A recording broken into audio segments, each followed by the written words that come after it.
Anyway, let's keep going. This clip's almost done. We're gonna jump over to Valhalla laying into someone really crazily. So the guy called him, the boss called him up and says, I'm getting a ton of calls about you being a Russian agent. What's going on? And he says, I'll deal with them. Don't worry about them. He's not the only singular case. They did it to every single one of them. Wow. Yes. So I'm not surprised that I'm a Russian agent, that everyone else is a Russian agent, and you are a Qatari agent. And I'm not surprised anymore, because if they have the audacity to do this to a former special ops guy or a former Navy, that means they know they are protected. So is the world getting more... That is wild. Wild stuff. So that was Elizabeth Lane. She like really laid things out in that video with Tucker, and it sent people into a whole scramble. I think even Gary made a video, and people were like saying his eyes are red. But it's like, what are you insinuating, that he was like smoking a joint or something like that? You know, that would have to have him understand fire and everything. So I think you guys are wrong on that. But I mean, you know, a lot of people were commenting about it, etc., etc. But this is Elizabeth Lane talking about. She's just talking about Gary. She's like, he's been caught in countless lies time and time again. His story has changed whenever it suited him. He's been caught lying over and over again. He was just a YouTuber, later exposing, has been working with multiple people behind the scenes. Eventually, even members of his own community reached their breaking point. He accused Nate of being a liar. Yet Gary is the one who's been repeatedly caught in lying. This is Elizabeth Lane saying this. So she just kind of, her and Gary have been going at it in a really vicious way on both sides. Like, Elizabeth gets vicious when she's mad. Like, I've read it before. She's calling Gary the P word. She's calling him a cow. She's calling him all sorts of names. Like, a lot of, it was wild when she really went off. And he was kind of doing the same. He calls her only spies, you know, because she's like a pretty lady, and he insinuates that she's a Russian spy. So he calls her only spies, which is kind of funny. That's kind of funny. And yeah, so they've been going at it for a long time. So I'm not surprised to see her saying all this at all. She says Nate, she's talking about Valhalla, is one of the most honorable men out there. He never attacked this piece of work even once, has the audacity to call him a liar. So what will Gary do? He finally admit what happened? Of course not. Will he accept Nate's invitation to settle in person, etc., etc.? Now, this is the unedited version. Laney was nice enough to get us the actual edited version. I think, is this it? This is it. Can I go full screen? I can go full screen. Perfect. Listen to Valhalla. He's pissed. And he's pissed at Gary. Let's go. If you guys haven't noticed, over the last 7 months, Nate gets attacked non-stop on X, I don't have X, by some very specific people who also attacked Joe Kent, who also attacked Candace Owens, who also attacked Ian Carroll. We all know who they are, right?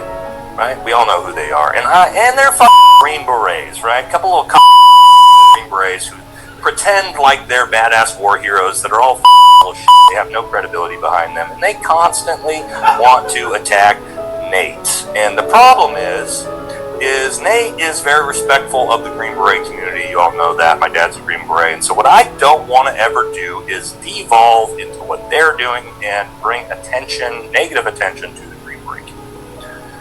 But I can only get talked to me for so long before I finally say, you know what, I'm sick and tired of this. And I got called a liar today.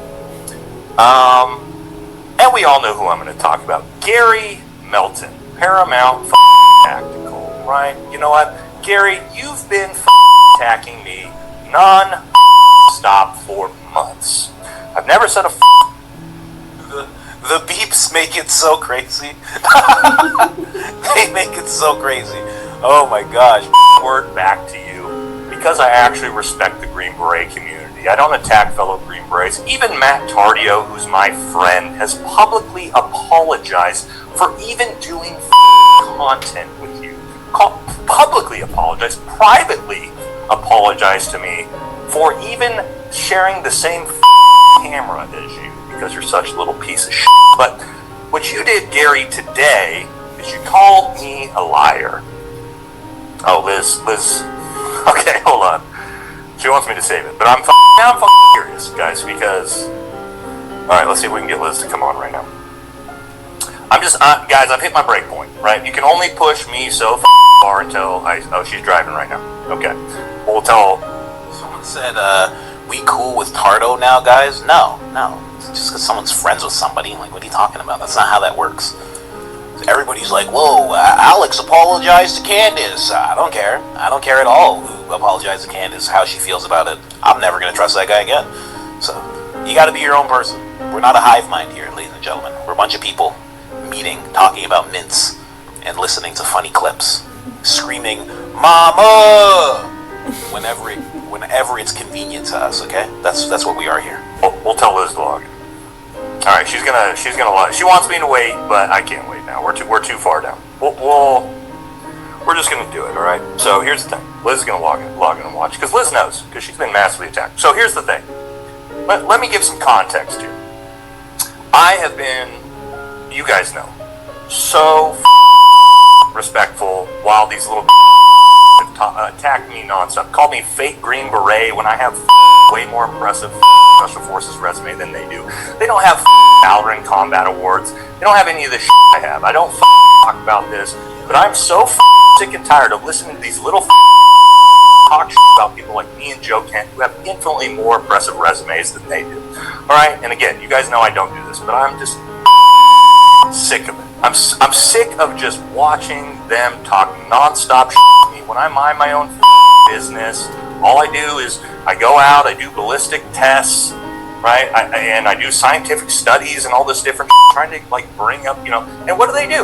They do panels, right? Trying to debunk everything I say when they have no credibility, by the way, by themselves. And I finally hit a break point with these little because Elizabeth, let's see if I can pull up the actual clip from Liz. Let's watch this together because Liz covered this on Tucker Carlson. Okay, and just so you know, Liz is talking about me here. She's telling a story here, which I wasn't going to do. But let's watch this together and then I'll give some context.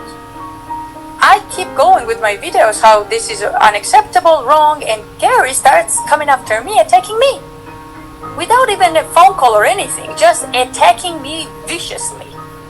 So he's a man's man, he's a honorable... She's talking about me right now, okay? Military guy, unlike others, and he calls him, and he says, "Are you okay, This is after Gary, the first time Gary decided to talk about me on Twitter. Out of nowhere, by the way. What are you doing?" And immediately Gary goes like, "I'm so sorry, I have huge respect for you, I will not do this again, I don't know what happened, I'm so sorry." They're all that way. Right? They are that way. It's happened to me. You confront them, weak men are like that. They'll never be straightforward with you because they're too weak. "I'm so sorry, I didn't mean it." Then they're out attacking you again. That's exactly what happened. Yeah, no, I know the species. As soon as he got off the phone, like only a few days after, he goes ahead and sees Gary attack him again. Again and again.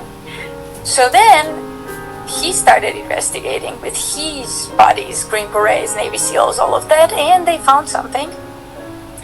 And this is where I got on the group call. Alright, so all this happened. Me and Liz are going to cover all of this.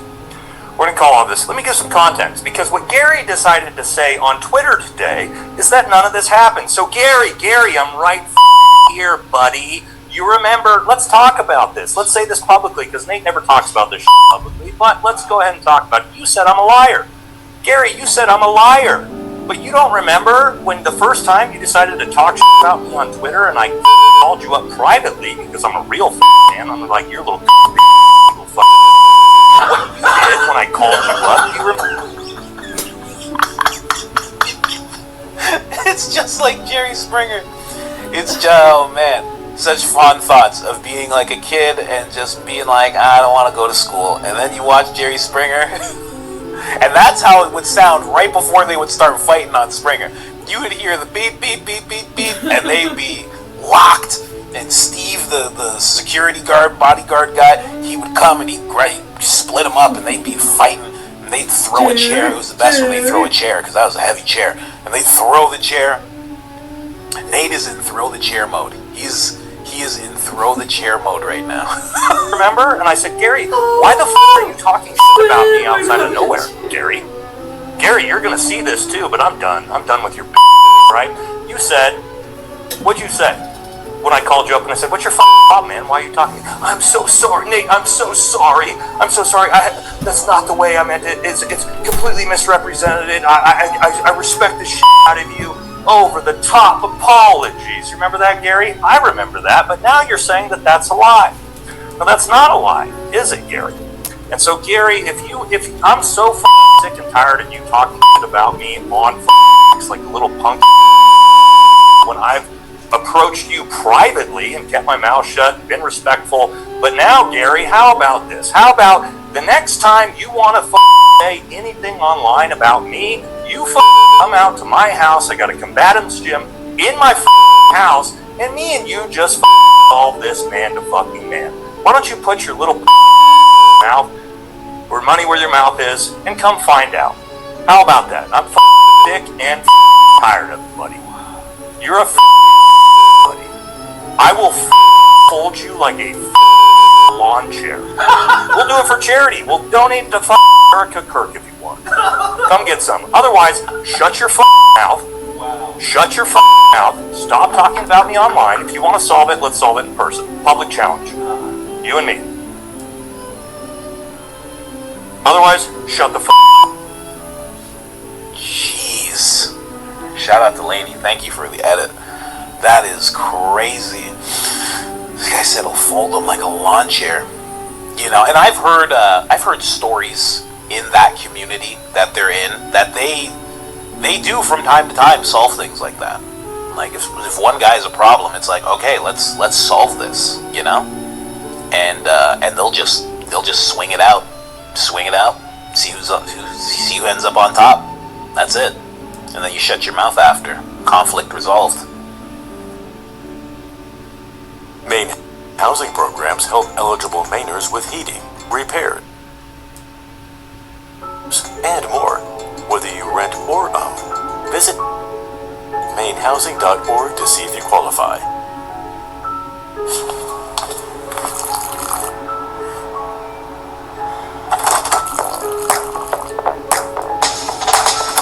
I'm so smooth with it.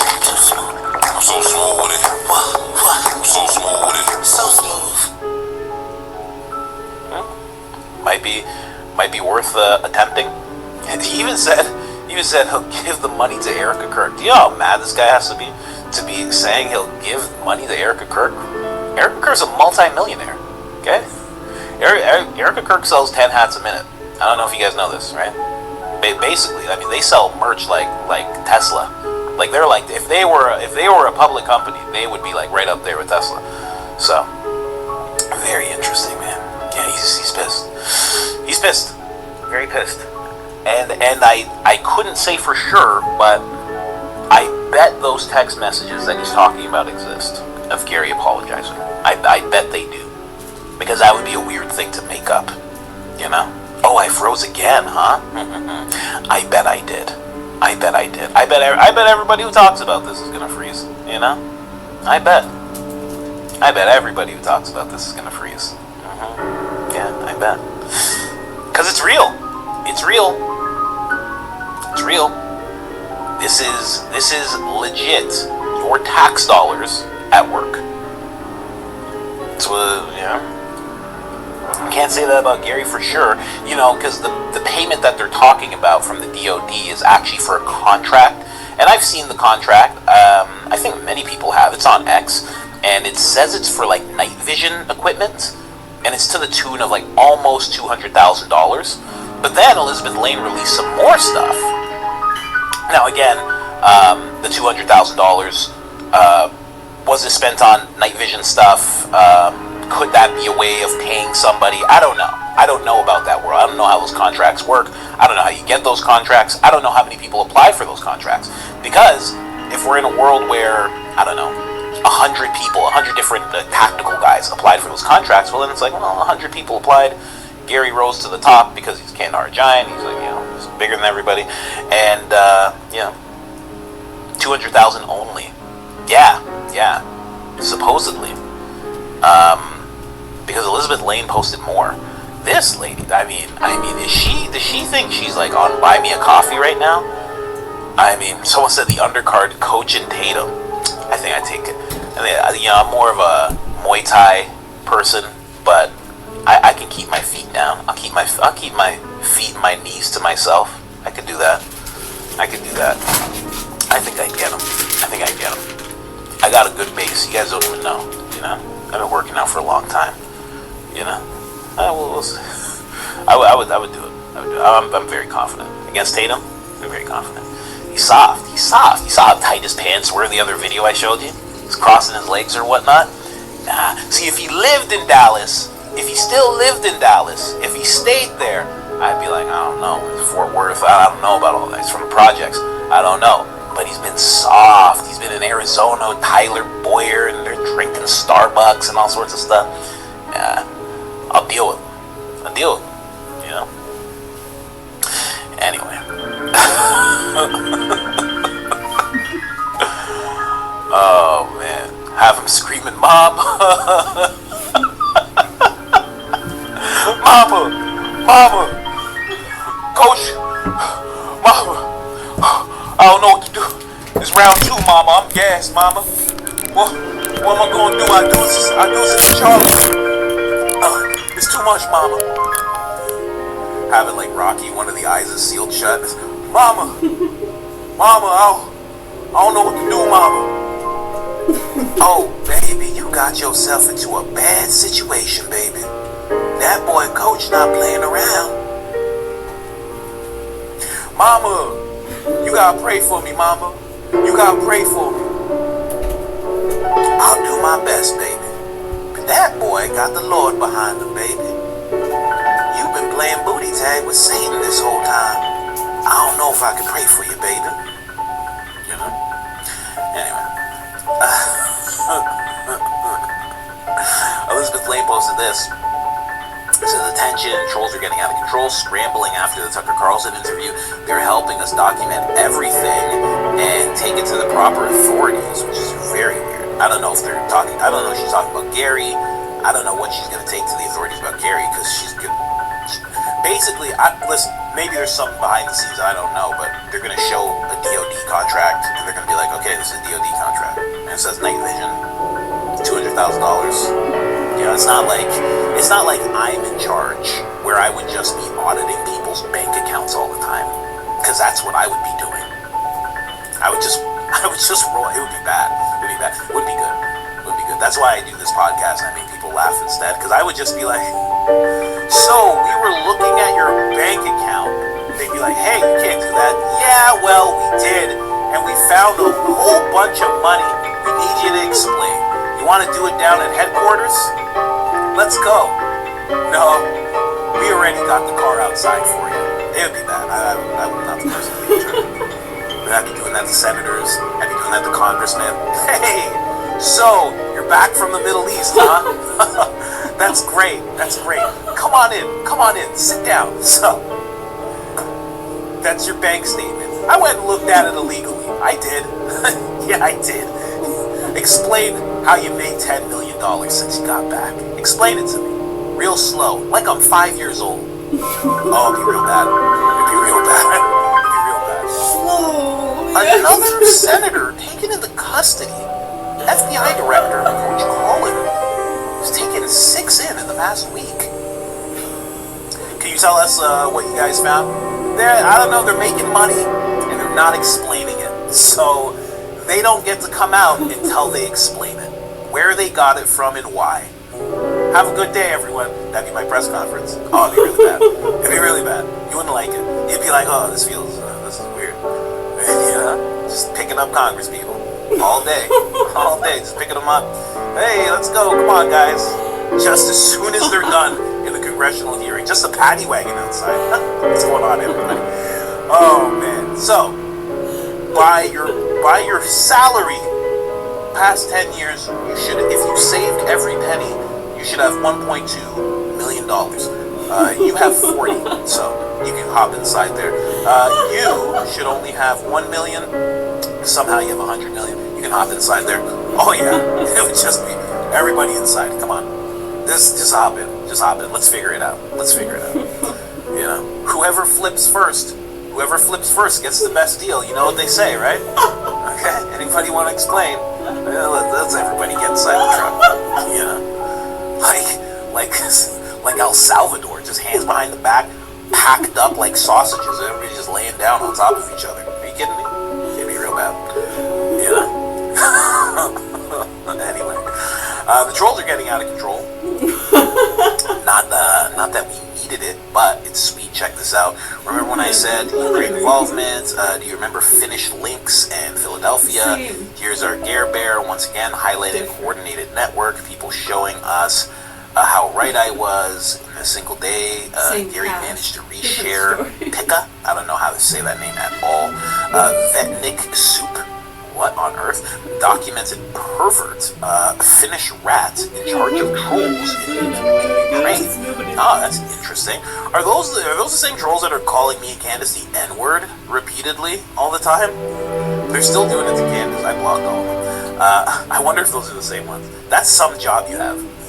Is he black? He's black. Okay, I know what to say. As Appropriations Chair, Susan secured over $1 billion for destroyers and Bath Iron Works and critical upgrades in Portsmouth Naval Shipyard. A stronger defense, a stronger economy. Right, sometimes those are the ones they'll do something and then say, oh my gosh, look at what people are saying. And they're the ones doing it.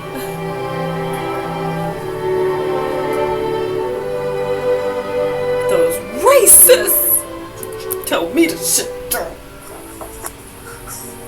I call him the N-word 47 times, 3 minutes. This is that's it, really? Yeah. Gary also reshared Irina, whatever her name is. So-called insurrection Barbie. She's literally a documented Ukrainian criminal caught in the act with a mugshot. This is all. Wow, she's going real deep. I did not know this about insurrection Barbie. Allegedly, I don't know. I've never heard that before. I always thought that she was American. That's what I always thought. Of course, their daddy Ryan Murrow, with the non-profit that never pays taxes, tags Ukrainian mercenaries to threaten journalists. This is a mission. Whoa. And of course, we have our new boy on the block, Sean Campbell, calls himself a journalist. His LLC says he is a cyber expert, little fatty. See, Elizabeth Lane is just so disrespectful. Little fatty, he didn't have to put that in there. That's not what his LLC says. Or maybe it does, I don't know. She says he's an alcoholic, that he's a troubled individual, etc., etc. He goes around calling independent creators and workplaces, pretending to be an investigative journalist in order to dig up dirt on them. Wow. Remember how I said when our vets said no to Ukraine that their workplaces were getting called and somebody's trying to fire them? His mental state is weak, so when he gets the same treatment, so she's not just talking about Gary, right? That's like the tip of the iceberg, I guess. She says, so this is the power of Tucker Carlson. They're scrambling. It has brought independent journalists together. Thank you, propaganda artists, very much. Power is in unity, not in money.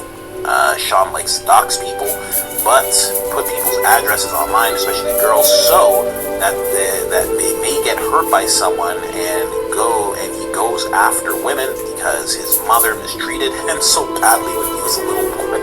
Jeez, see what I mean? She gets disrespectful. He'll be happy, etc., etc. And then she gets into Tardio. Tardio co-founded a nonprofit in 2022 called Global Villages of Hope. Oh, this is what Candace was talking about, helping orphans and widows abroad. Wow. Very noble of him. It's a non-profit, private companies. I can't, guys, I'm on the floor laughing right now. Should we call them non-profit bros? Wow, Elizabeth is going hard. She needs to just make a video where she says all this, because this is like Candace Owens level stuff here, you know? And of course, you may know James Zachary Howland, who had a vasectomy too soon. How do you even know that? That's too much. I think his balls went through it though. Wow. Just relax, Elizabeth. Good gosh. I mean, too much. Okay.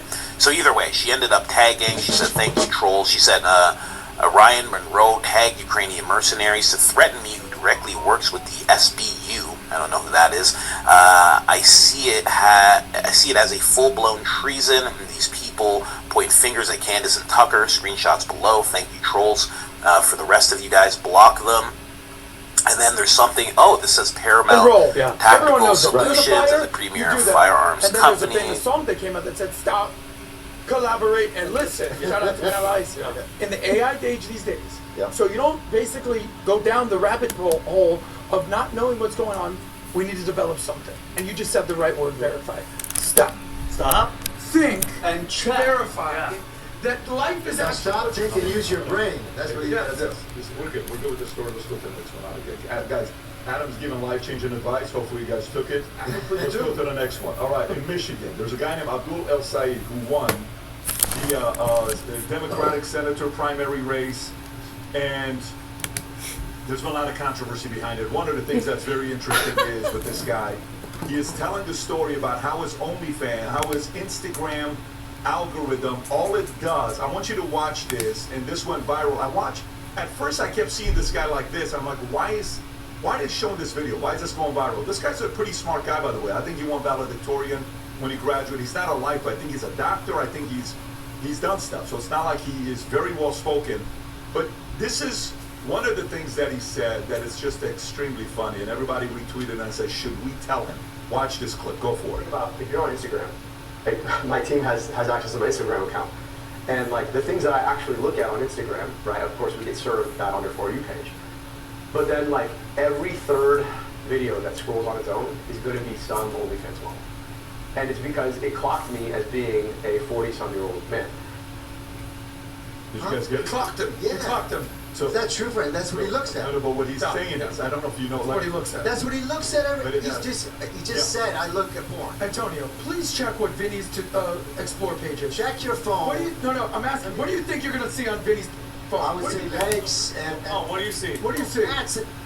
What? All animals. It's all animal. I don't think it's shown that because I do voice. You know why? It just means that's all he watches. Not interested because I don't want. But he's also kind of into like bestiality a little bit. I don't know. Disgusting. But the point is, you were making the point. So he looks at porn every day. That's what he does. That's on your algorithm. That's who you are. I'm sorry. That's what he's looking at. Yeah, he just proved it. He looks at naked girls, feet, boobs, butts. There's thumbs. There's thumbs. Okay, Formula One, car restoration. That will be mine. Guys, I'm gonna sit this one. I'm gonna plead the fifth. Let's check our phone to see what we're Let's plead looking the fifth on my page. Do it. What do you have? What a great presidential debate. What is up Hold here? up your Insta. Hit. I showed it to my. Okay, go ahead. I So do mine animal is voiceovers. So. fighting. I got politics. I got baseball cards. I got bodybuilding. Vinny, this is what I got. I see it. Okay, so Bodybuilding. that's what I got. I'll let you validate business this. content. Muhammad Ali chess commentary watches. I'm gonna let you validate Okay. because you're it's all chicks. What is it? Comedy, basketball. Grinder. Come on, Pat. Don't put me out like that. Can I? Yes. Come on, Pat. What do you see? No, it's a lot of basketball and Okay. comedy. Yeah. Is what you have. That's There we go. So like, But here's the thing. So let's And go grind. into it. So Adam. So if first of all, him What is winning, Hot if Men you of want the to Velvet play Lapel? the clip from Hassan Piker, I think it's because Hassan Piker right now, the Democrats are Like everyone being like Here's what Abdul, he had to say about this candidate. 2 Democrats. Watch him. Go for it. like everyone being like Abdul has a fuck ton of work to do mending bridges. Here's the fucking take nuke for you, okay? You are all unbelievably Islamophobic pieces of shit. Okay? Oh God. Why do they have to? Why do they have to go like that? Well, I'll tell you because They're not Democrats. The Democratic Party doesn't exist.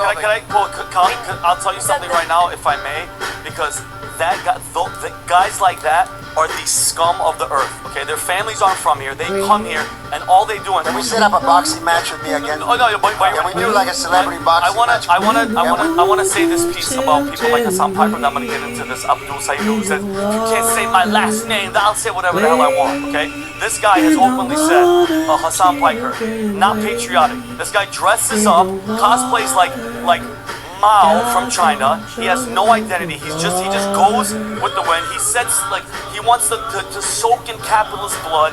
He sets to kill freaking politicians. This guy is the most anti-American. When I signed up for the military, they said you make an oath to protect this country from enemies, foreign and domestic. That's the domestic one that they keep talking about. that nobody really sees, okay? Those are the guys, okay? And he's representing this guy, Abdul El Said. And the Democrats want him to win. He's not a socialist, okay? Are you surprised? No, I'm not. But what I'm saying is, and I want, and you mentioned it kind of earlier, this fight that's coming. Guess what? I'm ready for it, and I know a lot of Americans are too, because this guy, Pat El Said, he's not a socialist, he's worse. He supports Sharia law, he wants to defund the police, he wants to support decarceration, he wants people out of jail, abolish ICE, supports total amnesty, backs Medicare for all, including illegal aliens, they all have the same thing.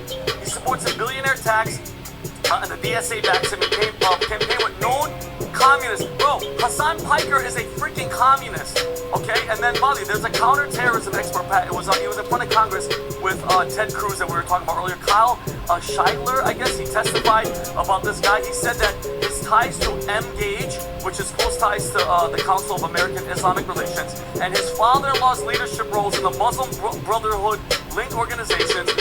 Then he confirmed that the Muslim Brotherhood partners with Democratic Socialists of America, and Michigan voters deserve answers about this guy and who he is.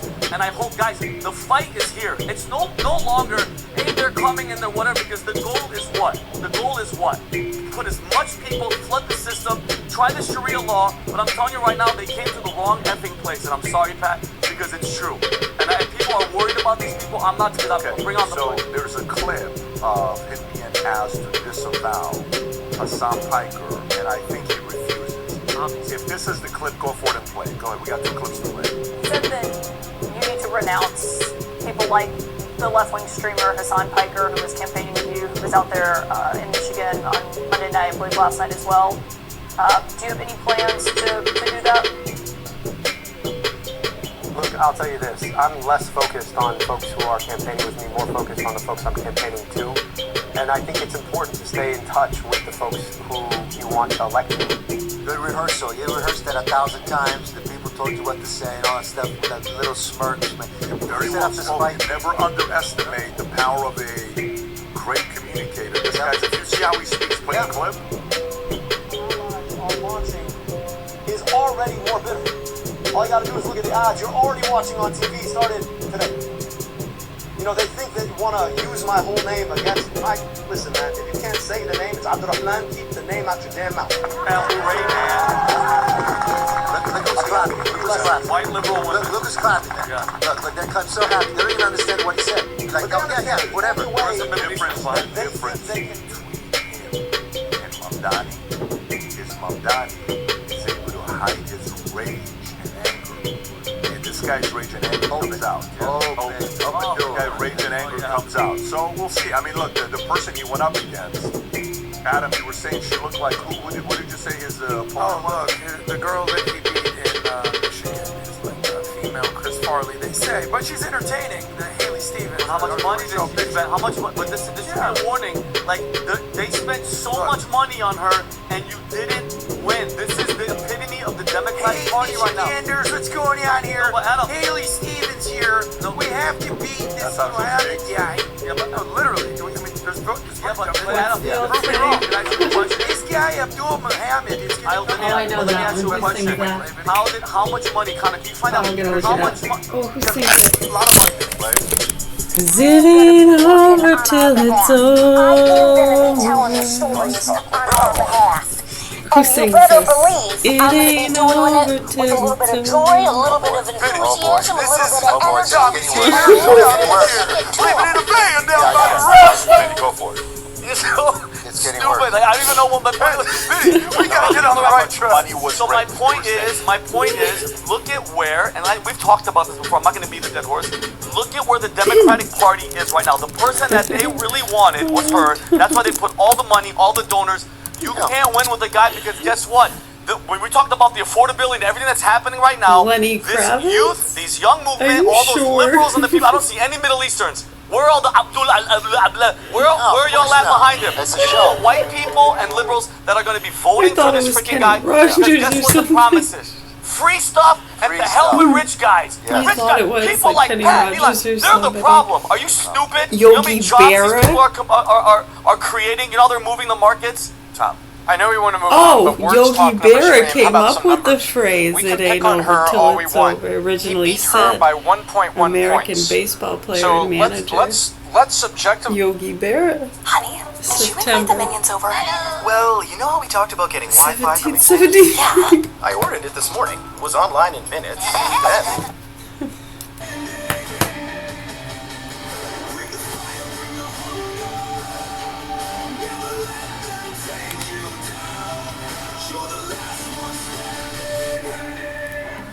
Michigan history.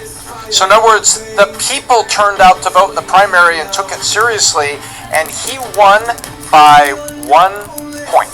But the Democrats controlled the votes. Remember, I ran for office and I won my primary in California. One of the, it was the bluest state in every way, shape, or form.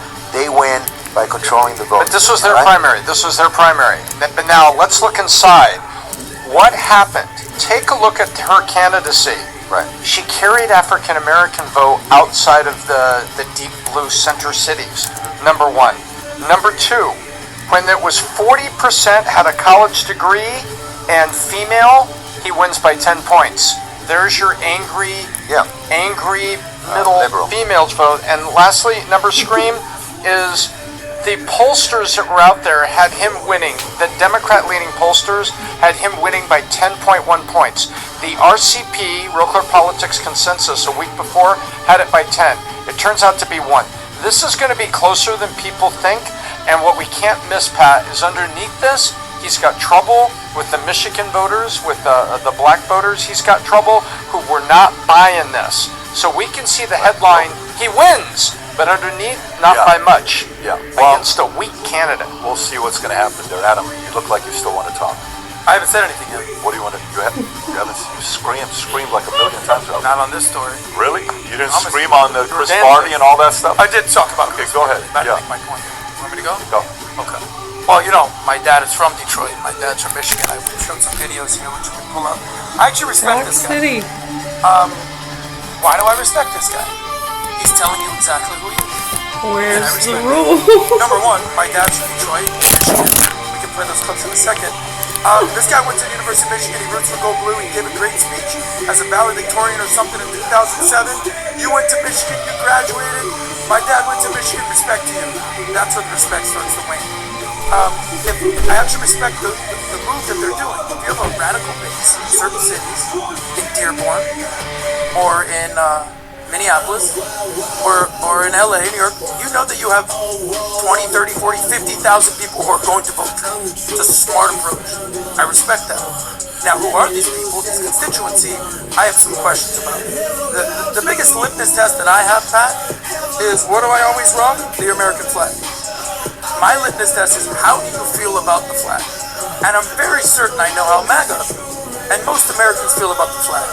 Then there's this whole corner on the left with this horseshoe right that I don't think they like the flag. I don't think they... No, I have no respect. Like Hillary Clinton went famous in 2016. What did she call the Trump deplorables? Yeah. The basket of deplorables. This basket of haters hates America. They hate the foundation of America, and ultimately it's going to be MAGA. Why are they here? Versus the DSA, and that's what's going to happen. Now, this is what I saw when I went to Michigan. Just at the airport, I thought that I was in Israel, and I saw less. Play this clip a couple months ago. Detroit. There's a couple other videos, but they're all full. So if that's what you want America to look like, cool, vote for that. But I think America does not want to look like Sharia law. Yeah. And that's why I think this guy's going to lose. And this is also why I think 2028, the DSA is going to be a topic you cannot avoid, and AOC stands a massive chance of being the candidate. Whether you like it or not, she's going to be formidable because Newsom's lied so much that even Democrats are getting tired of Newsom. Do you know the name of the candidate that's running against Al-Sayed? His name is Mike Rogers. Remember that name? Mr. Rogers. He's like a typical Republican Mr. Rogers neighborhood. So in Michigan, they're going to have a choice between Mr. Rogers or Hezbollah. Yeah, but you know how you win these campaigns in reality? Because I ran it. How much money is he raising? If he raises $500,000 and the other guy, this individual that we're talking about, raises $1 billion. $1 billion? Well, I mean, we're talking tens of millions of dollars. Yeah, but I'm saying they raise so much money. Maybe the girl I ran against that doesn't even live in my district. She lives in Santa Monica somewhere else, but she was able to raise so much money, donors. Harlequin. Was she part of the DSA? And the Republican Party did not support anybody in California. They don't get. I got like $5,000 checks from some senator or whatever. I mean, they get hundreds and hundreds of thousands of dollars. That's a follow the money. Just noticed that. Next door is on the Perez other Hilton. page. So Vinny, you come to me. You said, Pat, Although there's a video you not watch. So I we never got watched it. Harlequin, but Yeah, I yeah, it never is. watched it. Don't watch it. There's a video, do not watch it. Everybody all of a sudden we get Harlequin? family. Is this the video? Tell us what's going on, not necessarily the video of what happened. Go ahead and play the clip. Scene taken into an ambulance moments ago outside of a home in southwest Miami-Dade. The sheriff's office says that a man was inside the home live streaming acts of self-harm on social media. A couple of neighbors are telling us that the man inside the home is celebrity entertainment blogger Perez Hilton, but the sheriff's office has not confirmed that with us tonight. So we now know it was him. His family came out and spoke. At Dead River Company, we know your trust is earned. It's an every answered call, every on-time delivery. And that's who we are, who will always be. Dead River.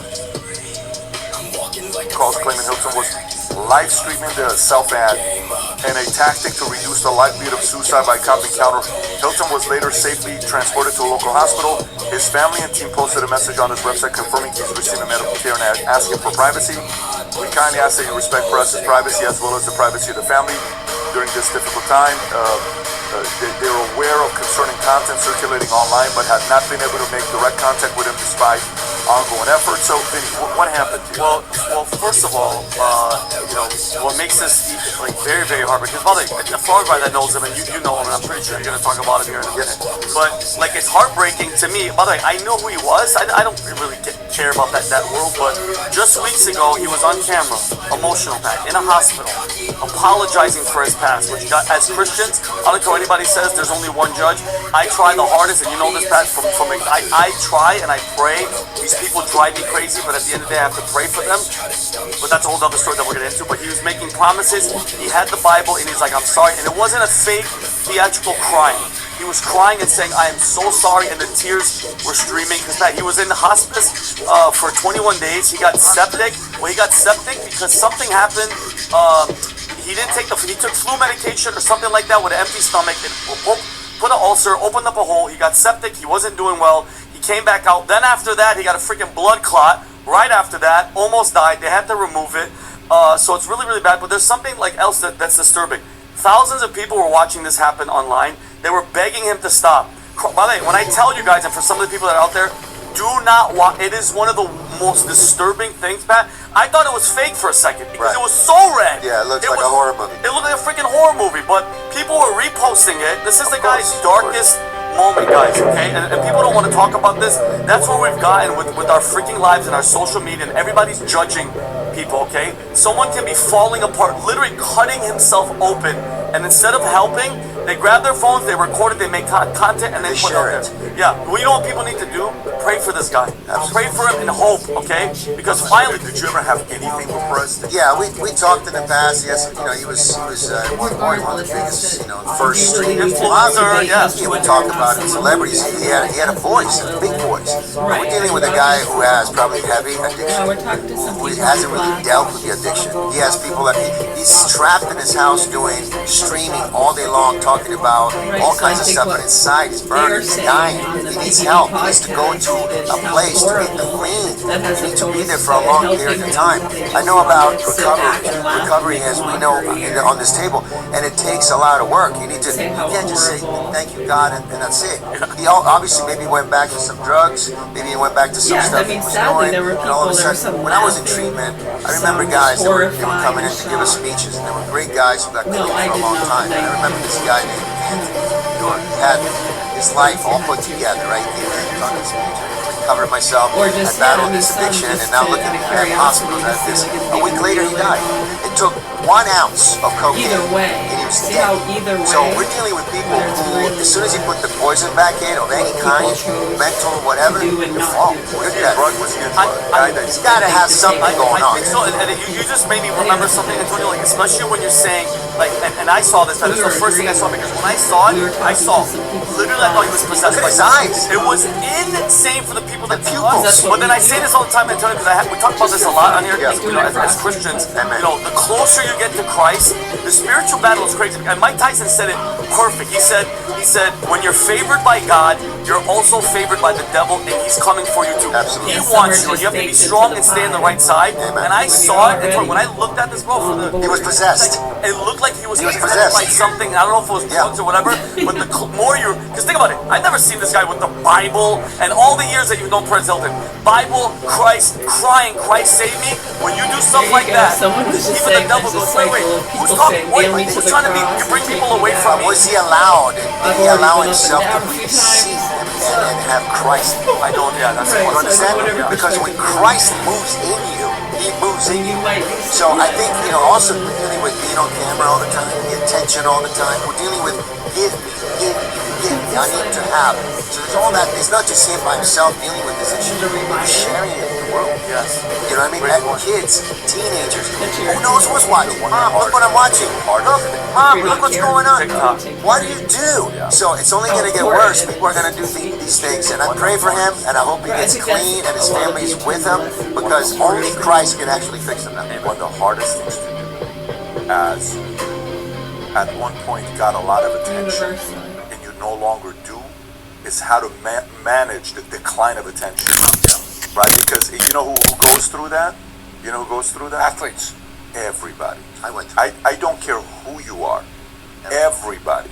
Podcasters, YouTubers, content creators, celebrities, athletes, politicians, people that used to be talked about on a daily basis, that goes away. Wait a minute, Time's no longer writing about me. This thing's Sarah Palin would go here, and then all of a sudden we were, all right, this is going to be the next guy.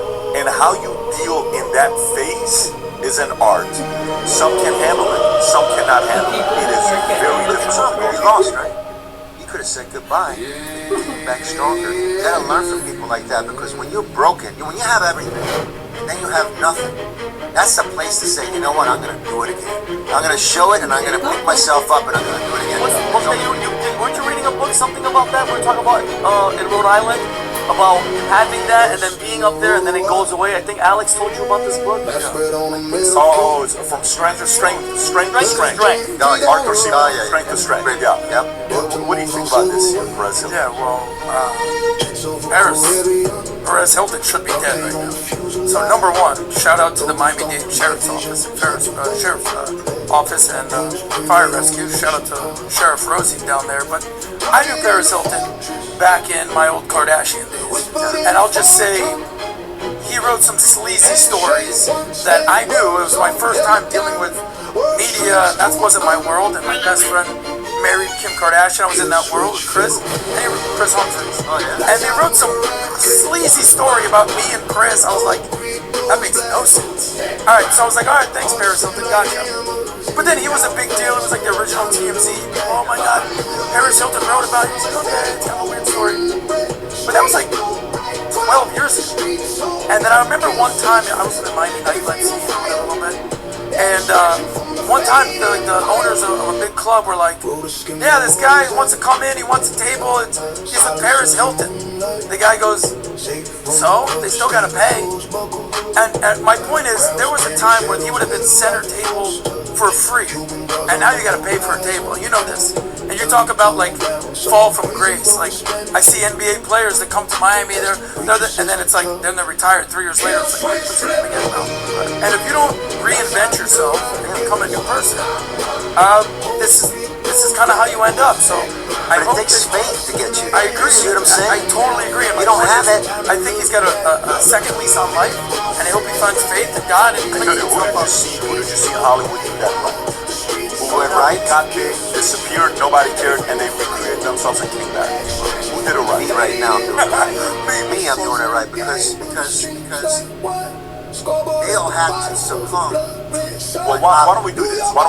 For the audience, hang on. For the audience to understand, At the peak of your fame, tell us what your life looked like at the peak of the peak of the peak. All right, we're talking about material stuff. You know, it was making deals, producing things, getting in the room, having representation like the biggest agencies, entertainment lawyers being on your side. How was life? If you walked into a room, you went to a club, you went to a restaurant, how royally were you being treated at your peak?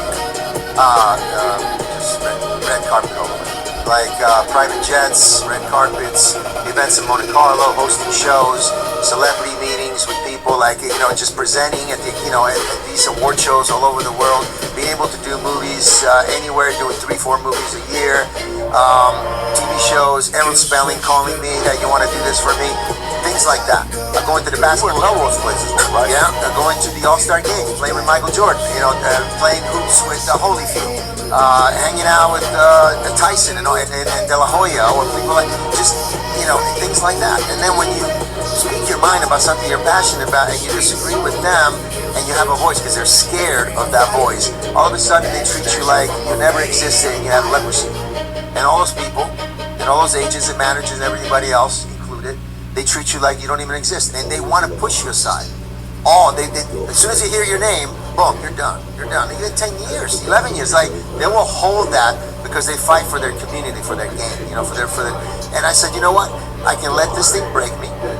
And even my family at some point, like in the last 11 years, they said, don't ever act again. Don't ever make any movies again because it's over. And I'm like, it's never over, man. I don't care if I have to live under a bridge. I'm going to keep making movies. I'm going to keep doing my own thing. Even if I make movies and nobody sees, I'm going to keep doing what I want to do, and I'm not going to let these people beat me because they will never beat my strength that I have inside. And I could have went like this guy. I could have went. What's the story with McQueen? What's the story with McQueen? Well, McQueen and Chad McQueen, his son was a great guy, and me and him hung out, and my dad. And McQueen was one of those guys because it was James Gardner, Paul Newman, and they all thought they were race car drivers. And my father was the best out of all of them. My father was the best race car driver out of all these people. James Gardner was a great guy. He always thought that he was a race car driver, but he wasn't. Now you have Paul Newman, who became a race car driver in time with Haas and his team and IndyCar racing and all that stuff. He became one because he wanted to learn. And then there was Steve McQueen, who was born. And there was only him and me, because I'm still racing. He raced all the way. He did motocrossing all the way. He did rally all the way. McQueen loved to race. My father loved to race. They loved to be at the racetrack. They couldn't watch a race because they wanted to race it. You know, Jackie Stewart, a 2 or 3 time Formula 1 driver, him and my father would talk racing, right? And as soon as they got on the track, it was like, I'm going to beat you. You're that world champion. That's how we are as racers, right? And Steve McQueen was one of those guys that I adore. My family, my father, just big fans. And then I got the chance to spend a lot of time with Chad, his son. Chad had a huge accident at Daytona, and he was in a coma for 3 months. And those 3 months, he came out, he couldn't race anymore. So we talked a lot. I caught a lot about. When our veterans were left out in the cold, Susan Collins secured $3.6 million to help end veteran homelessness. With her dedication, Susan Collins secures victories time and again for our veterans. Tell Senator Susan Collins to keep championing solutions for Maine's veterans. Botox Cosmetic is the brand I trust and recommend for not only myself, but my patients. I was excited to book another Botox Cosmetic appointment because it is tried and trusted.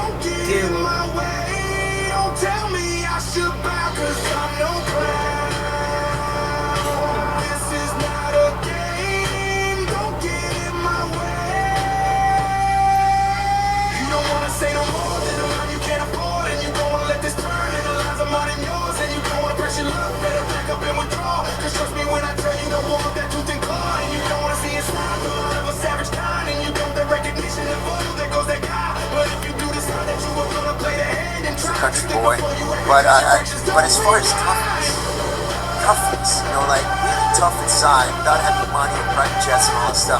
Who could really? Charles Bronson was tough. Do you see anybody like Charles Bronson right now? Charles Bronson was a freaky.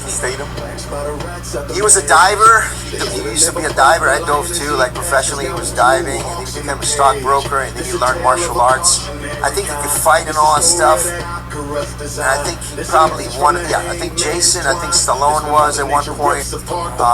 Schwarzenegger, now he took too many steroids. Steve Reeves back in the day was a real guy.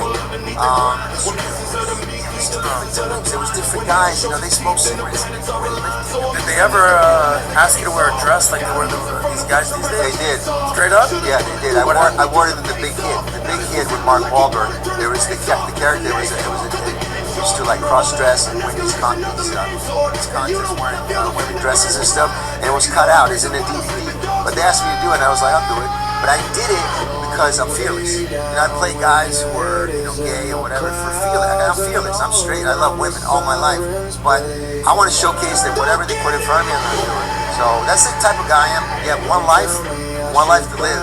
So be yourself and don't be afraid of it. What is that whole dress thing? Why they always ask those? Oh, like they put you. Well, when you become hit, they want to own you. They want to put you to embarrass you, and they want to do that. To me, it was different. It was part of the character, but I did it anyway. But there's a lot of people, John Cena naked at the Oscars. What was that? Humiliation ritual.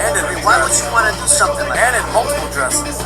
Yeah, but he's walking naked in front of the world at the Oscars. Why do they do that? That's why the Oscars is not even coming on. It's coming on YouTube next year, bro. The Oscars will be televised on YouTube next year. No more you know what I mean? Like the Oscars went down. Who watches this stuff? They've destroyed the entertainment, and I want to keep it alive. I want to keep the leading man doing their thing and being classy with elegance. And we don't have a lot of it. We don't. Well, let's go to the next story. That takes me right into a burrito story. Nice.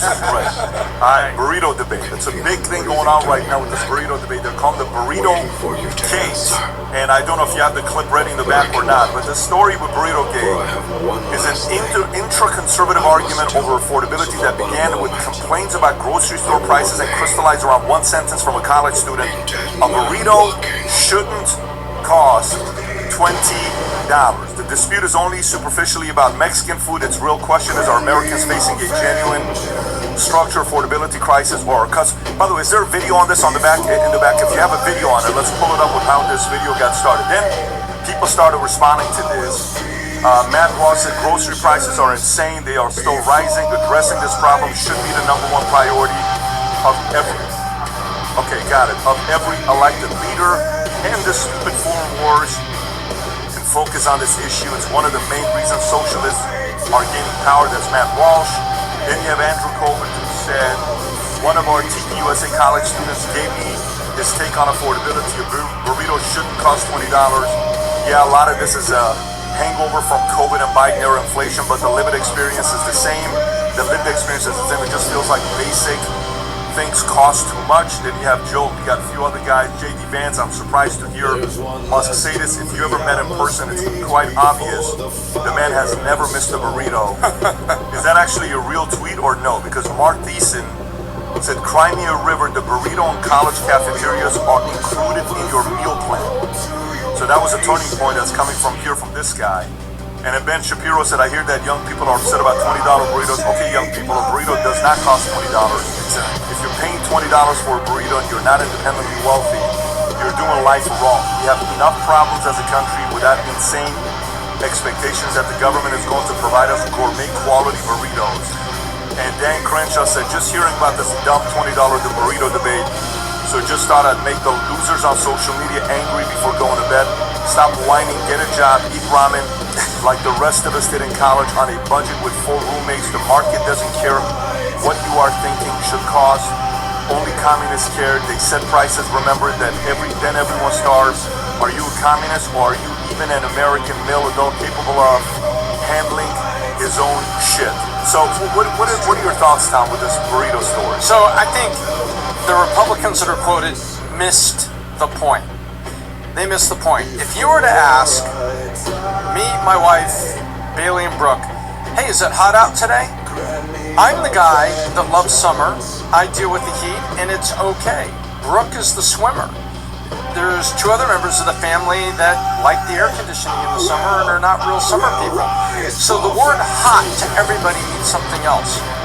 But if we're all in here and say, man, the air conditioning's not working, now you have a point. What's going on here is Andrew Clovet went out, and it's one of these, TPUSA encounters on college campuses. And a person says this, and it was a rational person. Well, you have to step back from it. You don't say, oh, come on, man. When I was in college, I ate ramen noodles. Let me tell you, I got a college junior in Houston, Texas, and she tells me what food costs at places around. And it's up. It's up over the last 5 years. And she has a meal card, and she only uses that. She's very disciplined. But just going out, Chipotle or whatever, treating yourself to a bowl, I hear the prices. Now, true, if you do a deluxe full loaded Chipotle burrito and you get it delivered with a drink on DoorDash, it's probably going to cost you $20. You got to pay the DoorDash fee and everything that goes with it. But what the Republicans should have said is, look, it's not about the burrito.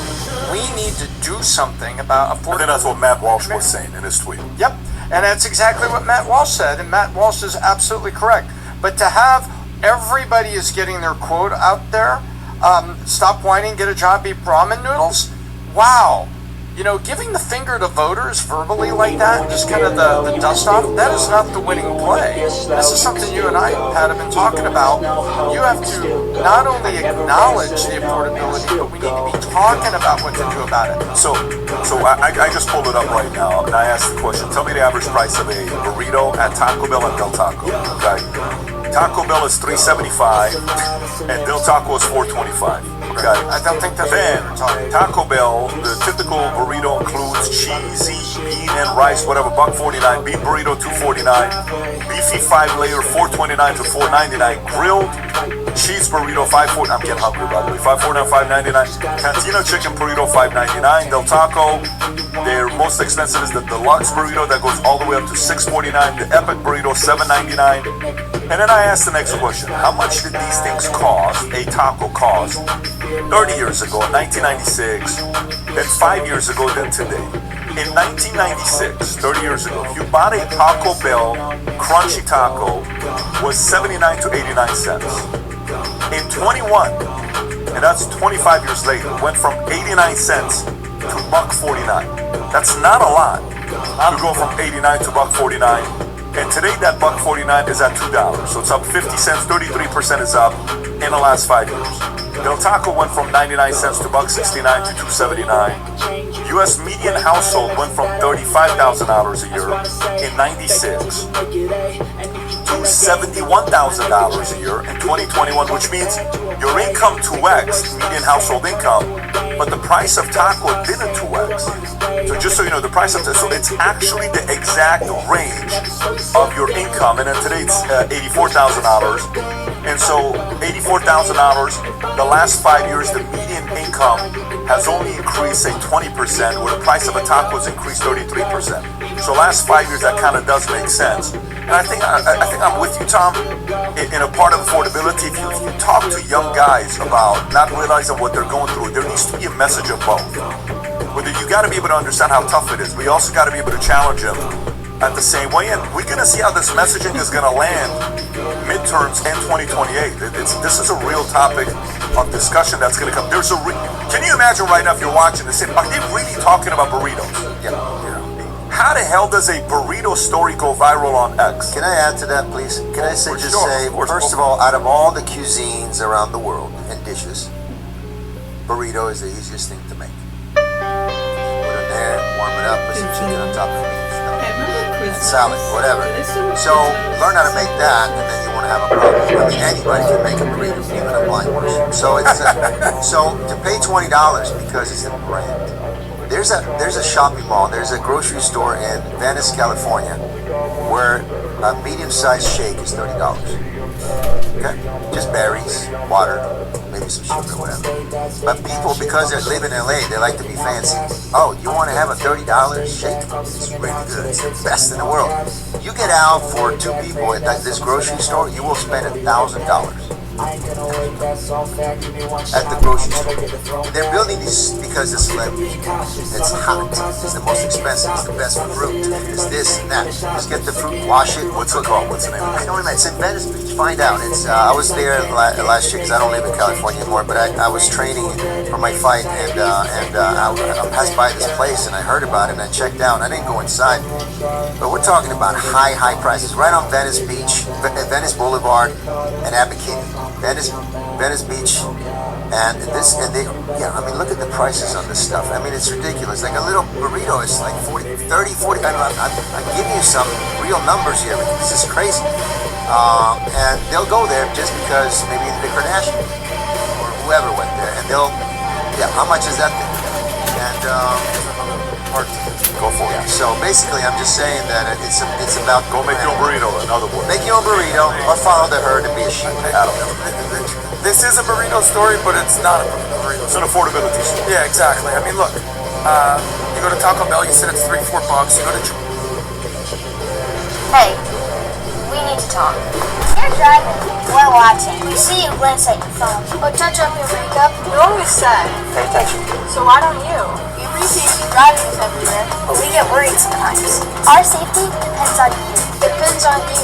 So think about us in the backseat. Think about us. And drop the distractions.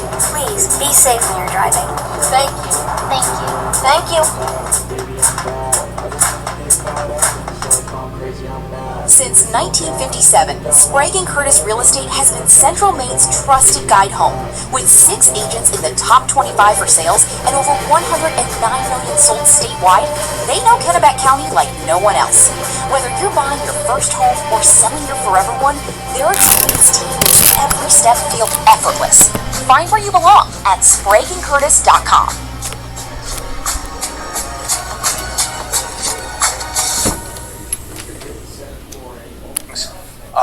That's what people want to hear about. Yeah. That was beautiful. So let me go to this next one because this Alexa, WNBA story play keeps some going viral. spooky And one of the stories on Halloween WNBA is Lonzo Ball and Michael Porter Jr. They're sitting down doing a podcast and they're asking. They're being forced now to talk about this topic because there's a guy that's transgender in Europe. I don't know what country it is, Vinny. That he's averaging 2020. Of course, his friend. And there's a female. This guy right Look here. at my boy right there. Yeah. This guy Please right sign here her. who- Please sign. Yeah, he said if they contact me, I won't say no.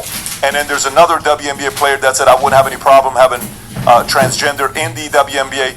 Then there's the real topic, which is NBA players talking about what could have happened if they played against WNBA players 10th grade, 11th grade, 8th grade. At what grade would they have dominated? Look what they had to say. And they're trying to do their best to be respectful. Watch this. I mean, as respectfully as possible. But 9th grade Lonzo Ball in the WNBA is going crazy. Like, alright? Because look, in 9th grade, I'm over 6 feet and I'm dunking. Like, I'm coming through the, like, no girl in the WNBA is doing that. I'm going back door and throw it up. Like, I'm looking like Jordan out there. So I'ma just say, I mean this so respectfully. So great seniors, middle school down, I give it to the WNBA. I'ma go probably 8th grade because look, bro, I have real experience doing this because I played. My sisters went to University of Missouri and I was still a young dude, and they had me playing like on the scout team, and they had a few WNBA players on the team like Sophie Cunningham and a couple others, and I think I was like in the 7th or 8th grade going dumb. I'm talking about like, so I have real life experience. Like it's just fair, bro. It's just a difference, man. And I wish this would stop being a conversation because it should be common sense, but like it's just not. But I appreciate common sense. I feel like sometimes that's lost a little bit. Look at the size of this guy on the right. His name is Michael Porter Jr. How tall? He's 6'10". Yeah. Okay. In the NBA, what position does he play? Small forward. 3. That would be the biggest player in the WNBA by far. That guy doesn't go dunk on people. In the WNBA, that guy would average 100 and 100 and 100. I'm just letting. Well, let me just play this clip here. And you get 100 rebounds because they shoot so bad. She's a WNBA player. Look what she says about transgenders playing. Go for it. I think it's trans rights now is our new battle. That's what I think I was saying, that like the battles have changed. You know, like our intention's been the same, but now the environment has changed. We see trans people's rights being, stripped away from them. There's a lot of discourse around trans athletes and what they can compete in. I would welcome a trans athlete on my team right now. Then she should change her sex and go play with the boys. No. She should change her sex and go play with the NBA. She has to go play with the NBA. You know why this attitude is this? She's in the mafia. She's in the LGBTQ mafia, and as you guys know, because Pat talks a lot of people that were in the mafia, nobody, you don't, the capo doesn't talk crap. You don't go against. Smart. The mafia was smart. But, all right? but my point is, the soldiers.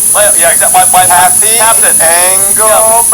The point I'm trying to make is, in the mafia, nobody goes over anybody's head. No, everybody sticks on message. Everybody respects it, because you can't, or else you get whacked. They're mentally ill. This is all them. Well, they have. I agree.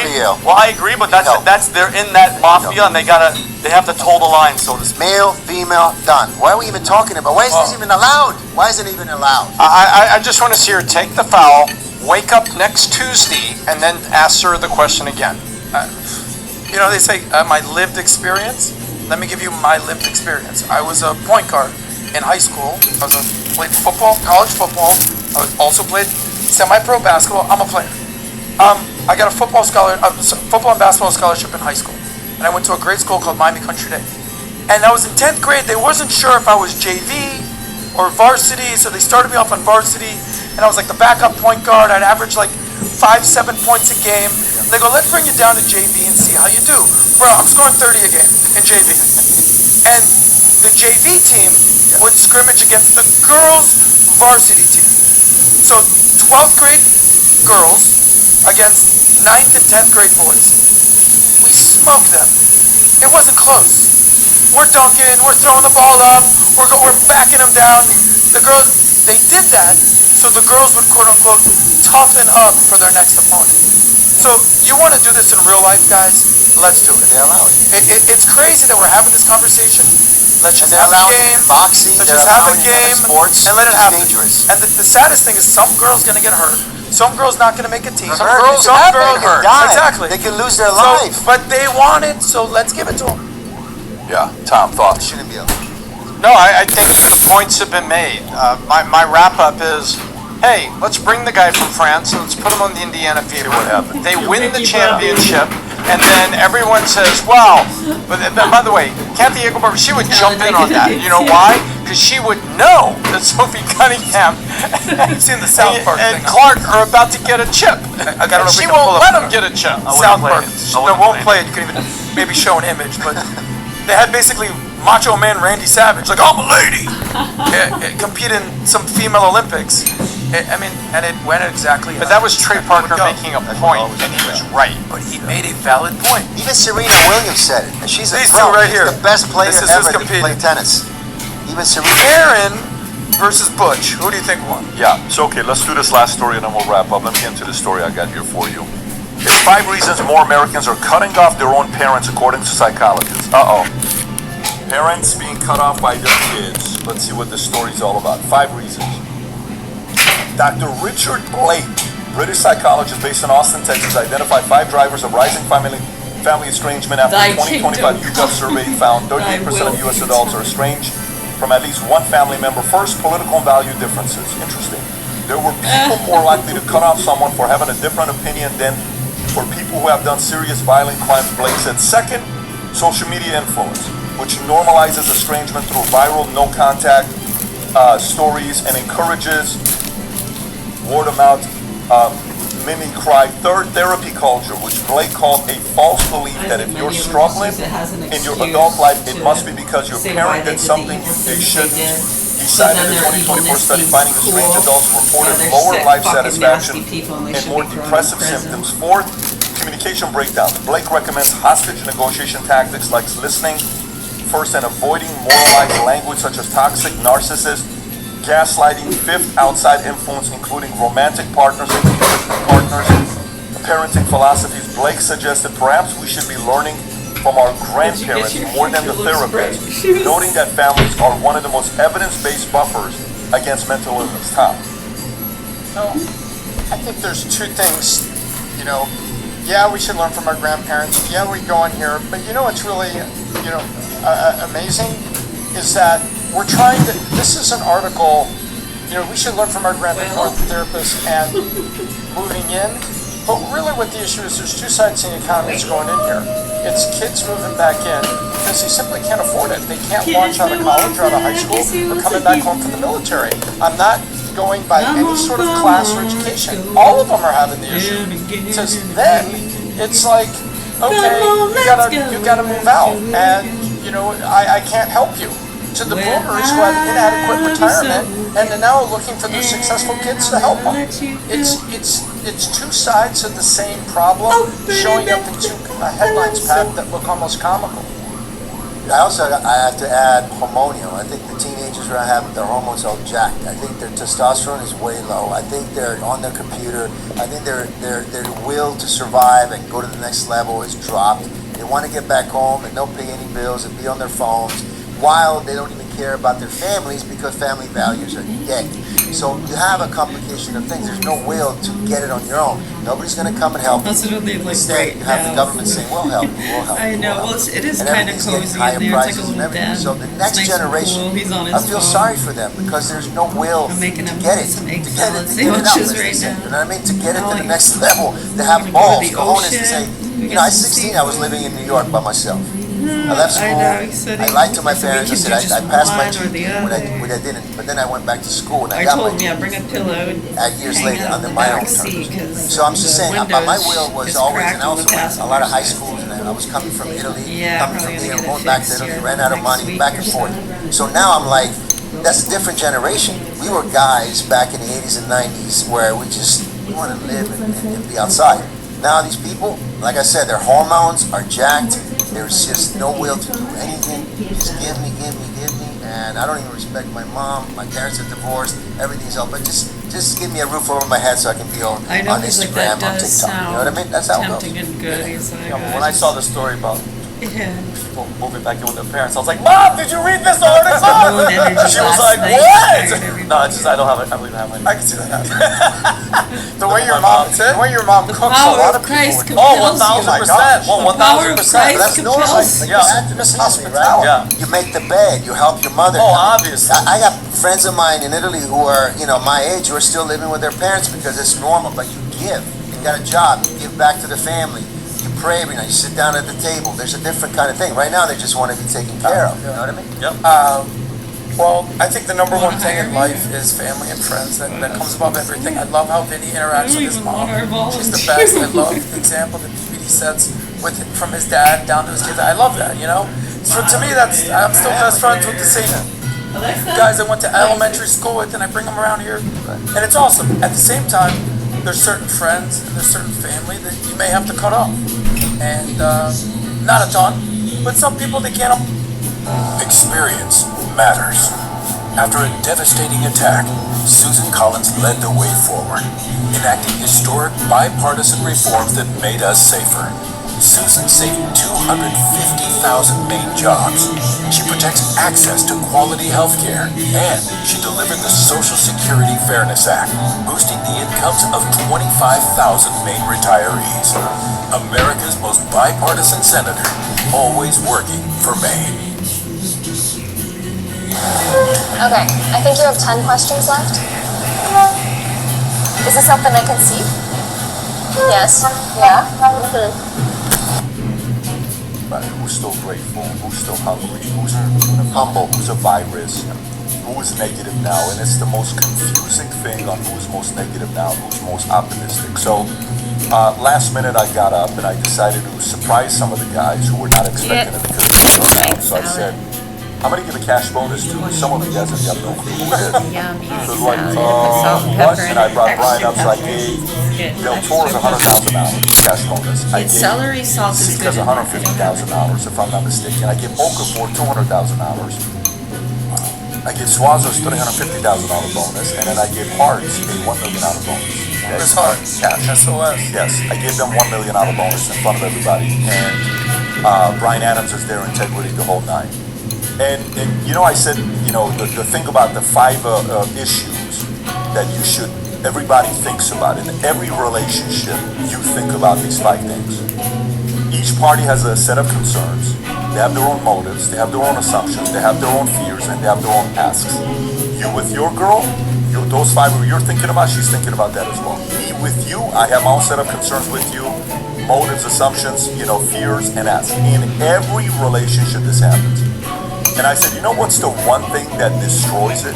The relationship is you're wrong with your assumptions. Because you think that person's thinking that, but they're not.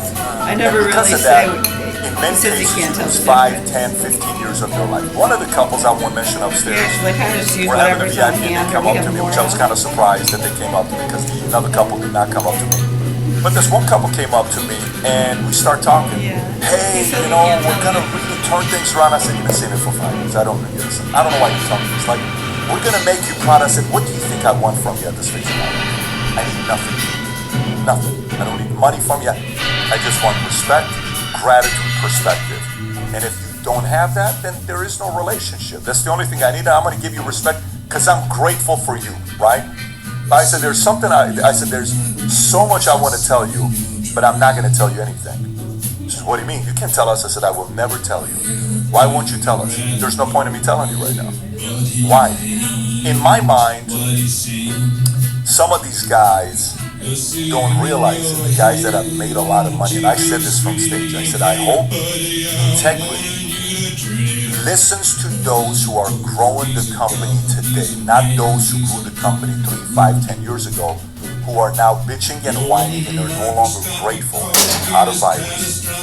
What is the virus that you catch? The virus that you catch is the scariest virus you catch. You never know you have it. And that's bitterness.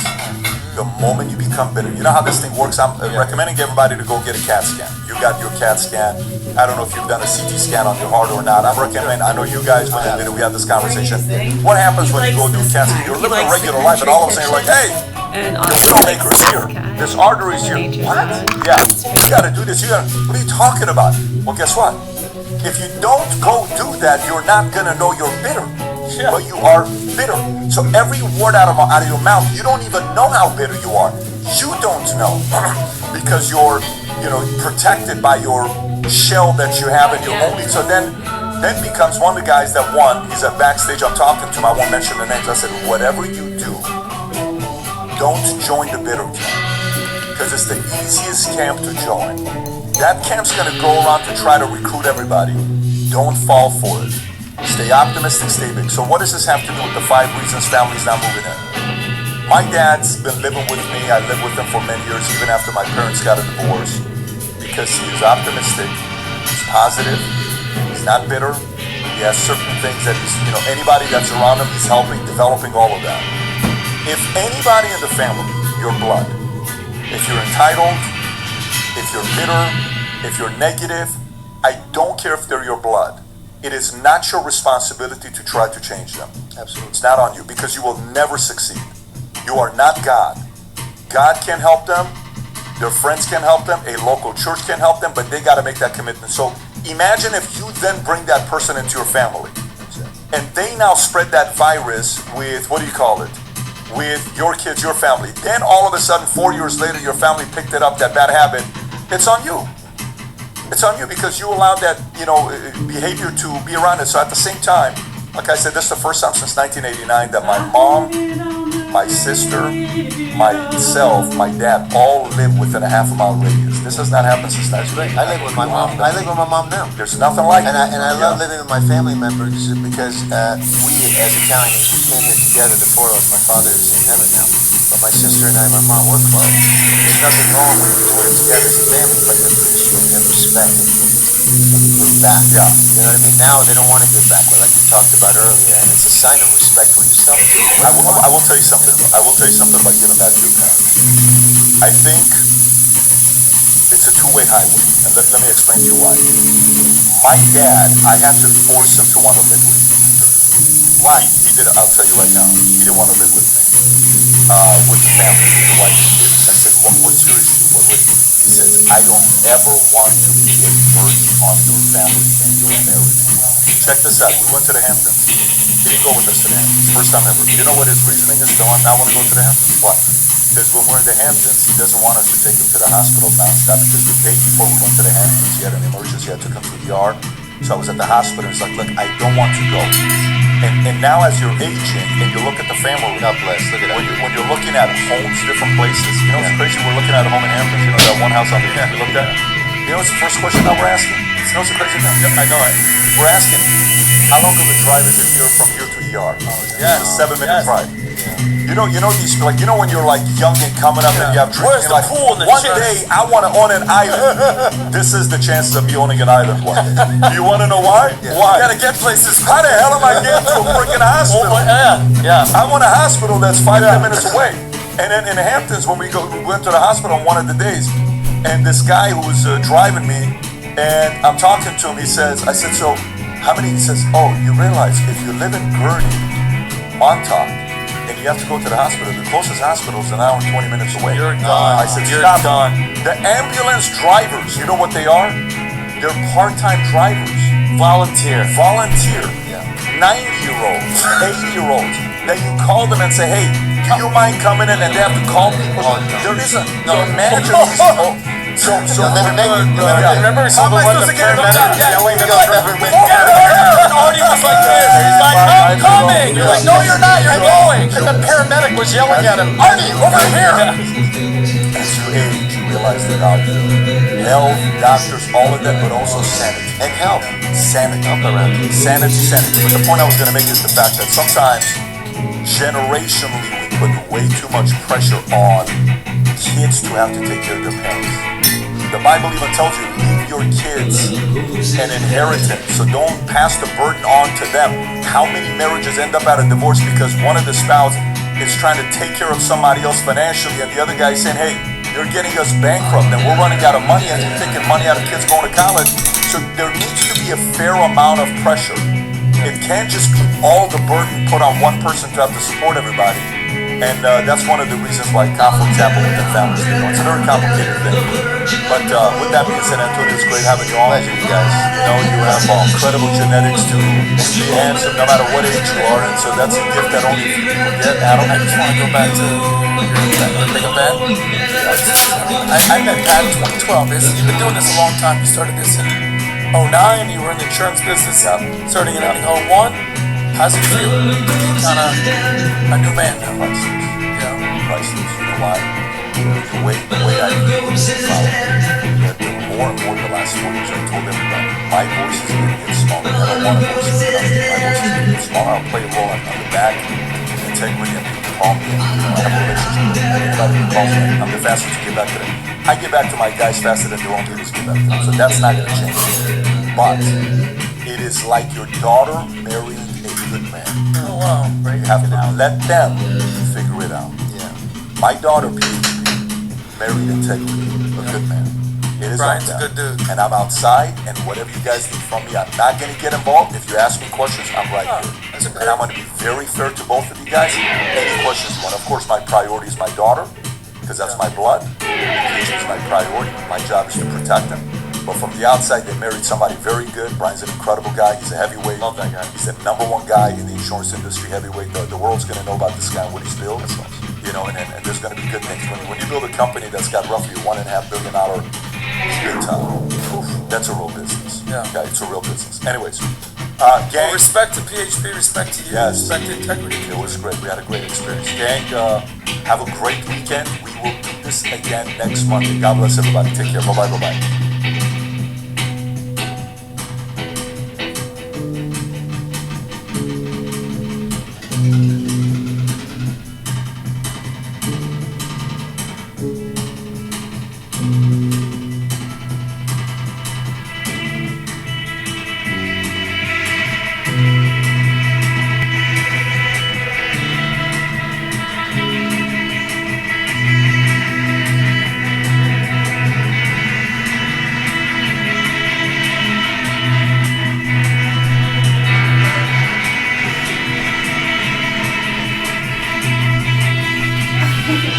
Clients dream big. Your agency builds bigger. Move faster. Go further. Expand. No need to reinvent yourself. It's already done. Phase 44.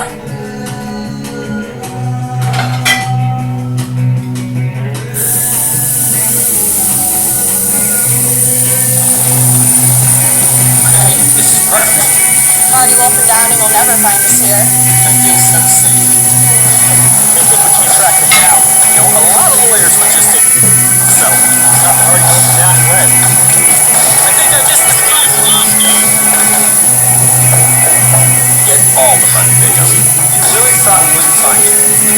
kind departing Wolfen down and call party Wolfen down at 1-800 We are Millions of Dirty Lawyers.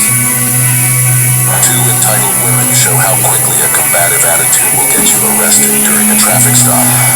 Were you close open? You didn't stop on that red light. No, you didn't. Oh, no, I didn't. I was the first vehicle at the intersection. You didn't stop. So let me have your license registration, and we'll go from there. Okay, I don't answer personal questions. I'm not asking you a personal question. I'm asking for your license registration, which you're required by law to provide. If you don't provide it, I'm going to place you under arrest. How's that?